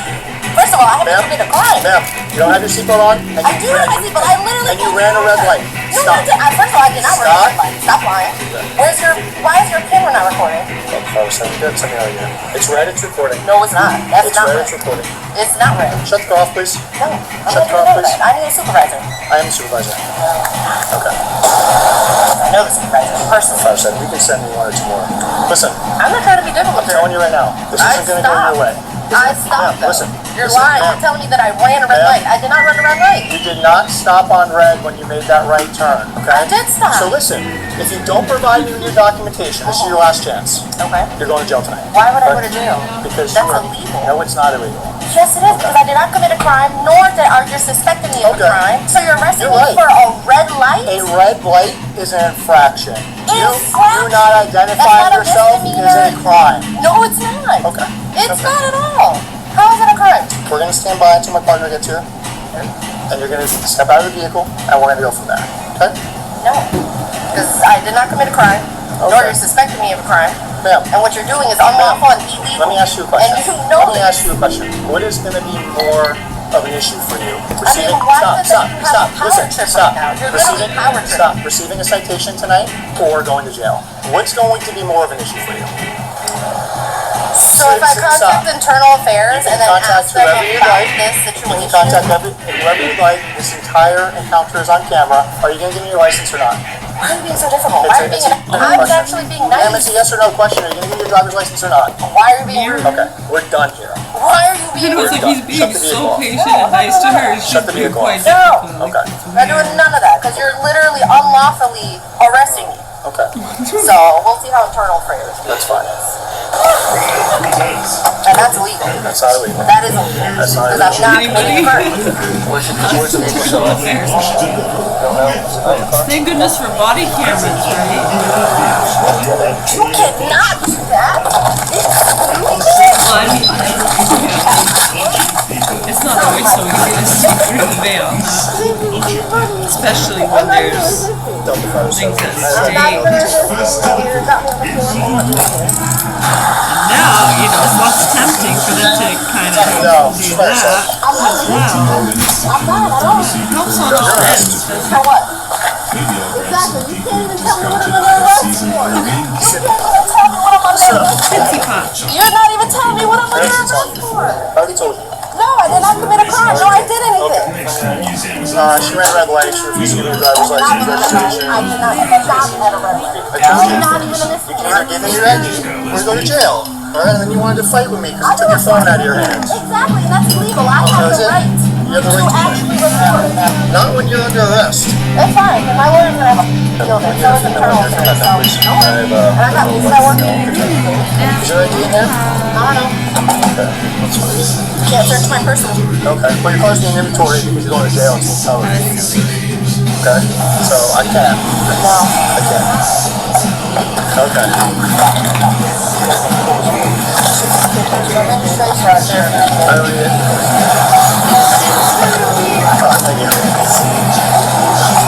So we need a supervisor out here? I thought you said voice mode. Okay, thank you. Just wanted to get that right camera. Because you said you know the supervisor personally, right? You know personally? You know the supervisor personally? Oh, I do. Oh, who is it? It's not your supervisor. It's your boss. Oh, you're my boss. Yeah, I just want to make sure there's nothing in here. I told him like 7 times. So like, you want a ticket or you want to go to jail? Catherine was arrested for resisting in multiple traffic violations. She is innocent unless proven guilty in a court of law. Roll your windows down. Roll your window down. Okay, get out of the car and come back to my car. 45,000 times. Hey, get out of the car. Okay, man, get out of the car. Sorry, this is not a car you're looking for. Okay. Come on. Get out of the car. I'm gonna lock in your door. Get out of the car. Okay. Get out of the car. Because of the way you're acting right now, I don't know why you're acting like this. Get out of the car. Why are you acting like that? Get out of the car. I'm gonna arrest you. Man, no, you got me.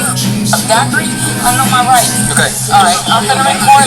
Okay, get out of the car. He's telling me to get out of the car. No, I'm right here, like right behind, like. Get out of the car. Look, he like pulling me daiquiri. Get out of the car. Like, daiquiri took my phone. Stand right here. Why are you pulling me like that? You're gonna go to jail in about 3 seconds if you don't calm down. I don't know you. Okay. My car. This is my car. I pay for this. Okay. You also ran off the roadway, okay, and almost hit the curb. You've got extremely dark tint, which is very illegal. No, it's not. I paid for this, Okay. like, looking like that. Relax. Do The not way you're acting right now is, I don't know, I hang up your phone because you're not gonna make calls and take calls. away my phone. Okay, I'm gonna put you in handcuffs, okay? Turn around, put your hands behind your back. I can absolutely take away your phone. I can absolutely hang up the phone because you're calling people that I don't know out to this traffic stop. And I don't want that because that's an officer safety issue, okay? You understand that? I'm legally allowed to stop you on traffic stops for traffic violations and issues tickets or warnings or whatever it is. 90% of the time, your attitude dictates how it goes, okay? Alright. This could have simply been a warning because you said we're not looking for you, right? My name is Chelsea. This could very easily be... Please, just No. let my boyfriend know where I'm at. Just let him know where I'm at. If you end up going to jail, I'll let them know where you're No, okay? like right now. What's You your- cannot take my phone. What's your name? My I absolutely name is Chelsea. Okay, and this car is registered to you? Yeah, please answer my phone. Like, No, I'm not answering your phone. trying to be nasty, bro. I'm not being nasty. You're the one screaming and yelling. Stop walking around. Come stand right here. Right here by my car. No, you're gonna stand right. Okay, you know what? I'm kind of over it now. So you're gonna go to jail tonight for resisting because you're refusing over and over and over and over again to listen. You caused this my boyfriend. No, you could have simply been like, sir, here's my license, here's my registration, here's all my information. You and I knocked on my door and told me to get out the car I on did the not. back window. I told you to roll your window down. You told me you weren't going to. I asked you to get out of the car. You refused multiple commands. You're going to go to jail because of the way you're acting tonight. Okay? So stand right here on my bumper and stop walking around. Have you been drinking tonight? No, I have not. Are you sure? I promise. Where are you coming from? On my dead parents. Okay. It just came from my house. I'm just going to my sister's house right there. Why are you acting like this? Why are you acting like this though? Because like I don't understand like why you're like doing me like that. I did a traffic stop, like I said, because your tent's dark and you almost hit a curb No, over off of but Park my Avenue. tent, look, my window is I'll down. absolutely test the tent and show you that it's dark. Walk over here and get in the back of this car for me, okay? I need my phone. Okay, your phone can go with you. Come on, man. Listen. Just walk. I'm not resisting you. You are. You've already been resisting this entire time, okay? I need my phone. Your phone's going with you, ma'am. No. Yeah. Listen, I don't give a... Ma'am. He walked up to my back window. I rolled my back window down. Ma'am, stop yelling. I'm sorry. Stop yelling. It's not your Well, fault. stop yelling. Your phone's gonna go with you. No, like I don't I'm not care. gonna sit here and let you yell. I have to go to work and I'm gonna get bonded out. I already know. Like I don't give a. Stop. Go and take a cute picture. I don't care. Stop. First of all, he took my goddamn phone out my hand. Well, were you recording or? No, I was not recording him. Were you calling somebody? No, I was not. Okay, calm down. I'm not gonna yell at me. I know it's not your fault. I'm not gonna let you yell at me. I know it's not your fault. No, ma'am. Phone. Ma'am, you've literally only been yelling at my face. I'm sorry, and I know it's not your Calm fault. down. Calm down. Go get my phone and tell my You're not boyfriend gonna where tell my me what to car do. is. You're not gonna tell me Please. what to do either. So. I'm sorry, please. Nope. Landis. Nope.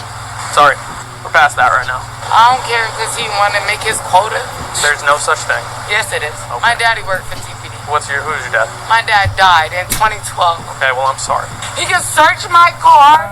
Like, he can do all that. I don't got no drugs in my car. Alright, you're gonna sit in my car because you keep yelling. No, Be quiet. that. Be quiet. I'm sick of it. Sit down right there. I swear. Jesus, you're still yelling. I don't care. Sit down. Can you please just Sit go down. get my phone? Sit down. You'll get your phone, but you need to sit down and stop yelling. I'm over it. There's no reason for you to. Close this door, I'm going to jail, and I don't care. Ma'am, you're going to jail regardless. I don't if I care. close this door or not. Okay, well then calm down. Okay, if you don't care get so my much, phone and just you're not tell my gonna boyfriend You're not gonna tell me what to do either. So. I'm sorry. No. I'm just saying Thank I'm you. sorry. Okay, well don't be sorry to me. He can search my car. Stop. Do something. I ain't got nothing. I got some money right here. What do you have? I got money. You have money? Yeah. Okay. Listen to me. A female officer's gonna search you. I've already cleared this back, so if there are any drugs on you, it's gonna be on you. I don't do Okay, drugs. well, listen to me. I smoke weed. That's fine. Do you have it? Listen to me. I don't care about weed. Nobody cares about weed. Look, do you have any? Hey, do you have any? What? Wait, calm down. Calm down. Why are you hyperventilating? Why are you hyperventilating?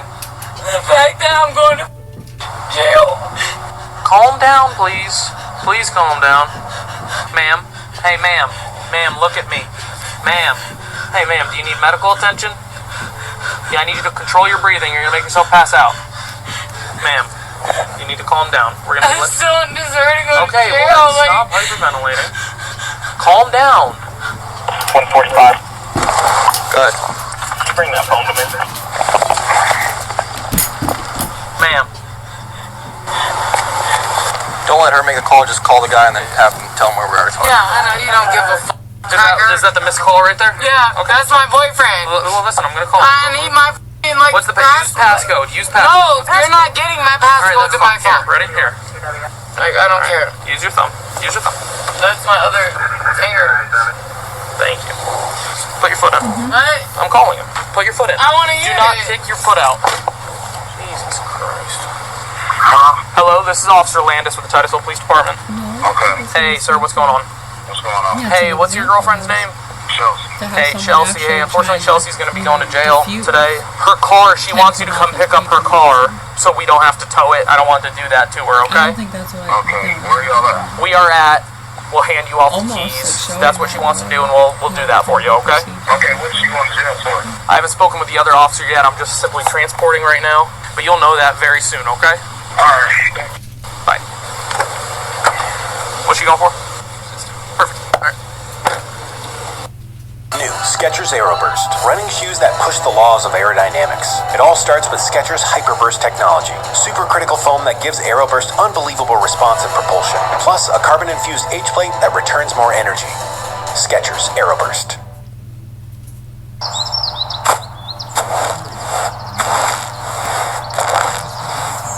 Susan Collins led the way forward, enacting historic bipartisan reforms that made us safer. Main jobs. She protects access to quality health care. Ma'am, stop hyperventilating. Please. 120. Hey, stop. I need you to catch your breath, please. So I can talk to you about your bond, okay? Can I talk to you about your bond? Ma'am, do you need the AC on? Would you like the window down? Ma'am, I need... I'm in the cage window, like I can't breathe. Well, here, ma'am. I'm asking I you... have sickle cell anemia, I have blood disease. Okay, well, talk to me, ma'am. You can't breathe right now because you're making yourself so upset you're hyperventilating. Listen to me. So what you're going to do is you're going to breathe in with your nose. Do it with me. I'll do it with you, okay? Breathe in through your nose right now, okay? Long breath in, and then breathe out through your mouth. Do you understand, Chelsea? Hey. You're doing it? Everything's going to be okay, ma'am. I know you're upset. I know. Okay. I know, I'm gonna answer it in just a second. He's calling. I'm gonna answer it in just a second. I can't answer it right now. I'm driving. He needs to get my money because I've been to jail. They take my money and you get booked into jail. Like, I'm not paying $20 to go to jail. We already cut you a break. We could have towed your car, but we didn't. Technically, you're the only person on your car. But we gave you that opportunity to have your boyfriend come get it, and that's what we did for you, okay? You walked up to my car, knocked on my back window, act like I had people in there, and I was like, I'm not going to roll down my back window. Well, ma'am, how are we supposed to know that? Can you tell me how I'm supposed to know that? I would have done the same thing if I was on a traffic stop. Ma'am, this is how we're taught. Do you not know that? Chelsea, if you're not... Chelsea, I'm listening to you. I'm listening to you, but you're not listening to me. So what's my bond? It's $500, so it'll be $50. Yeah, so I'll be out tomorrow. And that's fine, ma'am, that's fine. Like, I swear to God, when I see his... What's his name? Lindis? Oh, that's your name. That's my name. Yeah, what's his name? What's his name? It'll be on the arrest affidavit. You'll see it. You'll see it. Yeah, you're just nasty. I've been nasty to you? You're like, oh, Miss Chelsea, oh, please calm down. I don't want you to hyperventilate. I don't want you to. What's your name? Chelsea. Hey, Chelsea. It's really good to stick that I'm fine. nail on. just gonna I just need my shirt pulled up. This is my work shirt. I'll fix it for you. No, I'm saying just pull it up. Okay. Because it's like over my shirt. Better. Yeah, I got like money in my titty. That's fine. I'll grab it. Let's go in the front of the vehicle. Yeah, in front of the camera. I already know. Banana all this live BD. Listen to this officer, please. I know this. I got it. Chelsea. I know I ain't doing nothing wrong. So, anything on you that's gonna poker pick me? No, I don't do no drugs. Okay. I got money in this pocket and I got money in my titty. Okay. Which pocket? This pocket right Okay, here. I'll grab it for you. Alright, and I got money in my Okay. You can put your hands down, relax. Spread your feet as wide as you can. That whole that arrested me. No, that's not him. Oh, I'm not even here yet. So many this different man like pulled me out of the car, did me so wrong. I'm coming to TPD. Where do you work? I work at McDonald's. Like I have to go to work tomorrow. You got this money right here. Yeah, and I got money in my titty. Just relax, we'll get there. Did you just get off With work? drugs, like you lift up my bra. We'll get there. There's not Spread your feet for me. Alright, I got money in this titty. That's my ID. Okay, well, I need you to step out of the car. Alright? What I think is necessary is like my food. Alright, I'm asking you one more time. I need you to step out of the vehicle. Alright, let me check You can do that outside. No, I'm good. I'm giving you one last chance. I need you to step out of the vehicle right now. You call the forces, whatever the. Man, let's go. I did not see that coming. I did not see that coming either. Goes to open the door, breaks the handle.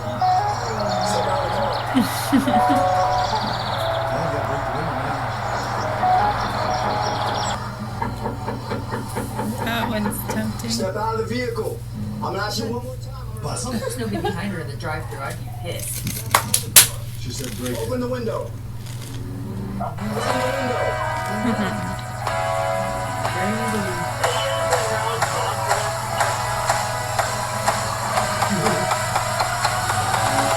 Busted, dude. Open the door.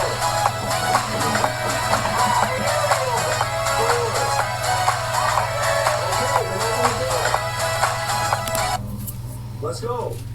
And take a listen to their, I think this is their energy minister talking. I translated it from Hebrew to English for you about what they plan to do. And the publicity. If we talked about Hormuz, what we are working on now is that the threat to the Strait of Hormuz by the Iranians and the threat of the Houthis via the